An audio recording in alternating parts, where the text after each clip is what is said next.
Alhamdulillah. Jadi Bu Desi, sebelum saya melakukan observasi di kelas Ibu, kita akan melakukan pra-observasi dulu ya. Baik. Oke, pertanyaan pertama ya Bu. Bagaimana Ibu mempersiapkan pembelajaran IPAS besok? Saya merancang modul, jadwal pembelajaran, dan kegiatan belajar mengajar serta penilaian seperti media pembelajaran olahraga, infokus, spidol, dan lomba kerja. Oke baik, jadi Ibu sudah mempersiapkan semuanya ya, dari RPP, media pembelajaran, serta alat sarana dan prasarana yang digunakan ya Ibu. Baik, pertanyaan kedua adalah apa strategi yang Ibu gunakan untuk membantu siswa memahami tahap siklus yang dilalui oleh makhluk hidup? Strateginya saya membuat PPT tentang materi yang akan saya ajarkan, kemudian saya membuat media pembelajaran siklus hidup hewan. Oke baik Ibu, jadi Ibu membuat PPT, membuat media pembelajaran siklus hidup hewan. Berupa apa tuh ya Bu medianya? Berupa gabus, dibuat seperti lingkaran, karena kan siklus hidup itu dia perputaran. Jadi supaya anak-anak lebih mengerti, nanti ada gambar-gambarnya. Oke baik, iya. Nah, yang ketiga ya Ibu, bagaimana Ibu menilai pemahaman siswa terhadap siklus yang dilalui oleh makhluk hidup? Saya menilai menurut pengamatan anak-anak dan lembar kerja siswa. Dan pertanyaan yang keempat yang terakhir ya Ibu, apakah ada hal-hal yang menjadi kekhawatiran Ibu dalam pembelajaran Ibu nanti? Saya khawatir jika masih ada siswa yang belum memahami tentang pembelajaran tersebut, karena kan daya masuk anak itu, daya ingat anak itu berbeda-beda. Oh iya, iya. Jadi Ibu seperti modul yang Ibu buat berdiferensiasi ya Bu. Ya baik. Jadi menurut saya Ibu itu jangan terlalu khawatir dengan kekhawatiran Ibu. Saya bisa membantu memahami. Ibu bisa mengajarkan siklus itu dengan media yang bervariasi ya kan. Kadang kan anak ada yang motorik, ada yang kinestetik, ada visual kan, ada audio. Kemudian Ibu bisa juga memberikan pertanyaan-pertanyaan atau sama siswa untuk kegiatan agar mereka aktif mengikuti pembelajaran. Dan terakhir Ibu juga bisa melakukan penilaian menggunakan LKPD ya Ibu ya. Iya. Oke, terima kasih ya Bu atas sarannya. Saya akan mengimplementasikan apa-apa yang Ibu berikan besok hari saat kerja. Oke baik Ibu, sampai ketemu besok ya Bu. Semoga besok berjalan dengan lancar.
membuang dia. Apa akibatnya? Satu, orang punah. Dua, generasi mendatangkan tidak bisa menyaksikan banyak makhluk hidup. Iya, karena generasi-generasinya nanti dia ada anak-anaknya, dia nggak bisa lihat banyaknya makhluk hidup seperti nanti kalau punya adik-adik. Harimau Sumatera udah nggak ada lagi kan? Ya, jadi dia tidak bisa lihat harimau Sumatera itu aslinya gimana. Dia cuma bisa lihat fotonya doang. Iya.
Kakak, dua, apa yang dimaksud dengan siklus hidup?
Assalamualaikum Desi.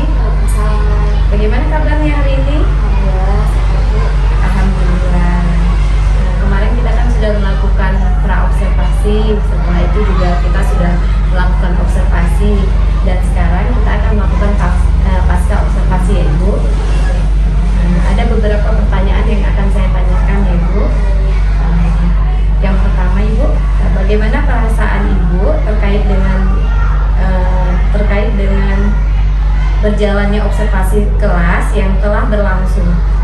Alhamdulillah, perasaan saya senang karena ada yang merefleksikan cara mengajar saya dan bisa memberikan masukan-masukan dengan cara mengajar saya. Baik Ibu, berarti Ibu senang ya karena direfleksi ya Bu ya. Jadi Ibu lebih maju lagi ya. Yang kedua, bisa Ibu ceritakan kembali area pengembangan apa yang Ibu lakukan di dalam kelas dan tahap-tahapan apa saja yang sudah Ibu lakukan di dalam kelas? Iya, pengembangan yang saya lakukan di dalam kelas yaitu adanya siswa yang tidak fokus, yang tidak bisa langsung menerima pembelajaran. Jadi saya membuat metode dan mengembangkan metode-metode pembelajaran lagi supaya yang tidak fokus, yang susah menerima pembelajaran bisa menjadi lebih cepat menerima pembelajaran. Saya membuat animasi-animasi supaya lebih menarik lagi. Oh, baik Ibu. Jadi area yang Ibu kembangkan adalah metode pembelajaran ya Bu ya untuk anak-anak. Sejauh mana area pengembangan yang sudah Ibu sampaikan tadi? Apakah sudah berhasil dilakukan dalam kelas atau tidak? Alhamdulillah sudah berhasil. Mereka lebih semangat lagi dalam pembelajaran. Mereka memberikan banyak pertanyaan dan refleksinya alhamdulillah bagus. Alhamdulillah ya Ibu. Menurut Ibu, apa kekurangan atau kendala-kendala yang Ibu hadapi ketika proses pembelajaran pembelajaran di dalam kelas? Kekurangannya adalah kan siswa itu kan beragam-ragam, ya, ada yang cepat menerima pembelajaran dan ada juga siswa yang inklusif. Jadi itu kekurangan yang saya dapatkan. Nah, iya Bu ya, nggak semua siswa itu cepat menerima pembelajaran gitu ya. Kemudian yang kelima, kira-kira mengapa hal itu bisa terjadi Bu? Hal itu bisa terjadi karena ya itu tadi, siswa itu beragam-ragam, karena siswa inklusif dan siswa yang tidak mudah dan tidak cepat dan tidak fokus dalam menerima pembelajaran. Apa rencana Ibu ke depannya dalam proses pembelajaran? Rencana saya ingin mengembangkan metode pembelajaran yang efektif, yang lebih menarik, supaya siswa itu tidak jenuh, senang dalam belajar, dan cepat masuk materi yang diajarkan. Oh iya Ibu, berarti Ibu mau pembelajaran yang lebih menarik lagi, yang buat anak-anak lebih kreatif ya kan, yang buat anak-anak lebih senang gitu ya. Kapan kira-kira Ibu lakukan perubahan atau rencana Ibu tadi? Bismillah secepatnya, dan kalau bisa mulai hari ini saya akan lakukan proses pembelajaran yang menarik tadi. Iya baik Ibu, terima kasih Ibu. Semoga apa yang Ibu usahakan menjadi lebih baik atau menjadikan anak-anak itu lebih aktif lagi ya Ibu ya. Semoga berhasil ya Ibu ya. Terima kasih Ibu karena kita sudah selesai melakukan pasca observasi